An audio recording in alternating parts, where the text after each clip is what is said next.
back at Dirty Laundry, only on Clevver Style, where we are here to break down the biggest hits and, of course, the misses from the 2015 SAG Awards. Hey guys, I'm Jocelyn Davis. And I'm Erin Robinson, and this is your official Trophy Live hookup to the style, which, let's be honest, is the reason why you watch these things anyway, right? Duh. Yeah. So let's kick things off with Sofia Vergara, because there's no better way to start than with this beauty. I'm just gonna say what we're all thinking. It doesn't get more perfect on the red carpet than Sofia Vergara and her fiance, Joe Manganiello. Joe's never looked more handsome, truly, but maybe that has something to do with the fact that he is stepping out for the first time with his new fiance on his arm. Sofia, who, let's be honest, just never shows up looking bad, blew our minds again in this red-hot silk Donna Karan Atelier Georgette gown. And I think she wore some Brian Atwood shoes, but nobody's looking at her feet. Let's just be honest about it. I love the one-shoulder neckline and, of course, the exposed corset. And it's just like the perfect bodice for her curvy figure. And speaking of the shape of the bodice, I could not help but be reminded of Sofia's dress from last year's carpet that had a similar top, similar neckline. She's gorgeous, Jocelyn. What do you think? I don't really know what else to say. She looks even better in person.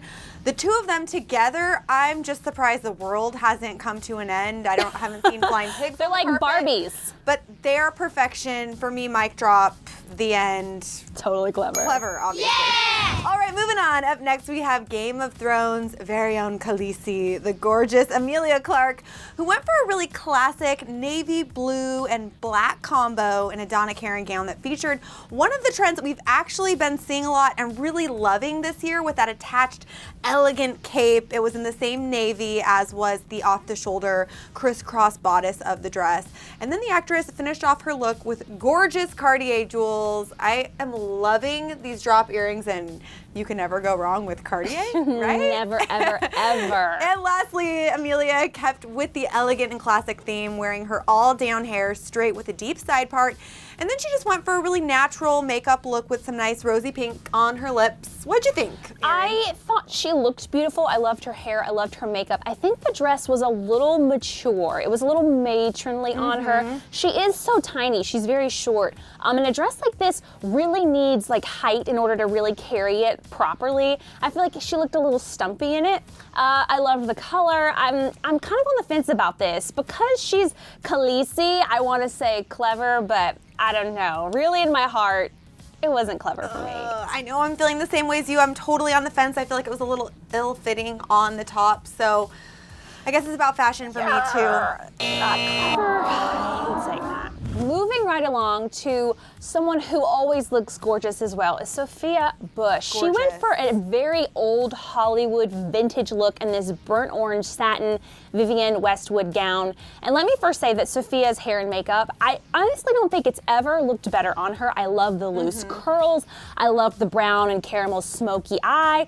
I also love the color of this dress. It's not something you see usually. It looks great on her skin tone and her coloring and her hair.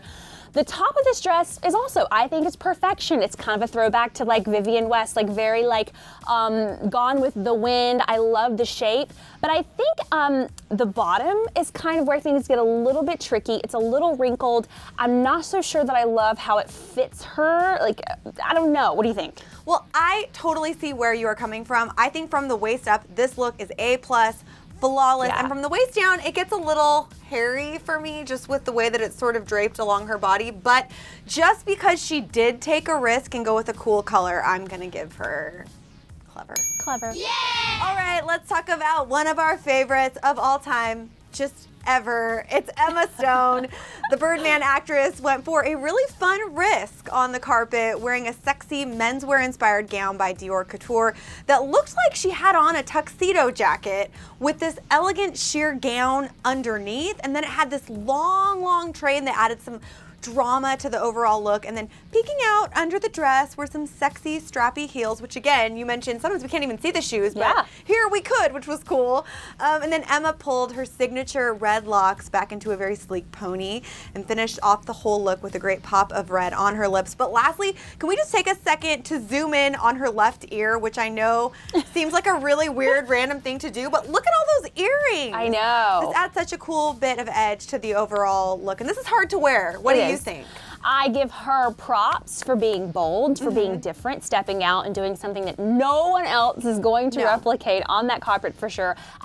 I am not sure if it was anyone else that I'd like it. I'm not sure that I really like it, but we talked about this earlier. Emma has the best confidence in Hollywood. She just has this air about her that she doesn't really care what other people think.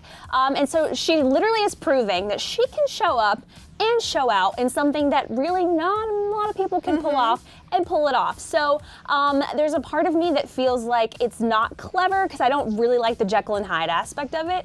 But I am gonna say, I'm gonna give her thumbs up because it is really hard to step out and do something bold like this, and I think she nailed it, so. Totally agree. I think it's all about dressing for yourself. So for me, this is Clevver. Clevver. Yeah! Okay, Emmy Rossum. She showed up in probably one of the most romantic looks of the night, wearing this metallic silver and gold gunmetal lace Giorgio Armani privé gown.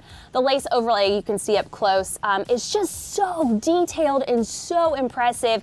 And because it was so detailed, Emmy just pared everything down with a simple silver necklace just to kind of like play it down, and then the diamond studs in her ears. Her hair looked great, extra girly and flirty with the loose curls. I loved this look, but I'm dying to know what you thought. Well, I love this look as well, and I love knowing that this is lace because from far away, I feel like this dress has a good sort of edginess about it. It almost looks like chainmail to me, so there's something very cool and youthful and edgy that she's bringing to the table, but at the end of the day, it's lace, it's elegant, it's the red carpet, so for me, this was definitely amazing. The only qualm I have about this is that the color really kind of washes her. She's so pale and fair, but on stage, I saw it on stage, it glistened and just sparkled, and she looked like a masterpiece. Like a trophy. Yeah, herself, so definitely clever. Yeah! Now we have got to talk about Sarah Hyland. I have to say, Sarah has really, really upped her game this award show season. She keeps on nailing it every time. And FYI, she is being styled by Brad Gorski, who is actually on the Fashion Police now. So she has a good team. And all of her looks on the carpet this season have always that little added something. So let's take a look at this gown. It was a custom Vera Wang creation that featured a really exquisite embellished top hat that almost looked like it had chunks of pieces of mirror on it. And then the bottom half was made up of flowing layered skirts. The first layer matching the top of the gown, and then the outside layer being a sheer black fabric. Sarah finished off the look with a fresh face of makeup that just highlighted her beautiful eyes. She had some great jewels from Lorraine Schwartz. And then lastly, take a look at her hair. So from the front, the all-up style features a really deep side part, but then in the back, it was just so unique, very cool, very youthful. I loved it. I know you love Sofia Vergara on the carpet tonight, but I'm gonna say Sarah Hyland is my favorite, best dressed on the carpet. Definitely custom. It fit her body perfectly. I love that it was girly, but still had some sex appeal, but totally fit the event. It wasn't too mature, it wasn't too youthful. She just nailed it, and she looked gorgeous in it. I like, when she stepped on the carpet, I legit got chills, and I was like, this girl is killing it with her style tonight. Could not agree more. 120% this is clever. Yeah! Okay, I know that was a lot to take in, but Jocelyn and I are dying to know what you guys thought of tonight's SAG Awards red carpet. What were your favorite all-time looks, and which ones sadly landed on your worst dressed list? Be constructive and weigh in the comments, and to get a recap of the SAG Awards best moments, you gotta check those out in the video box on the left. And on the right is a recap of the night's big winners, so click that for more of our Trophy Life coverage of the 2015 SAG Awards.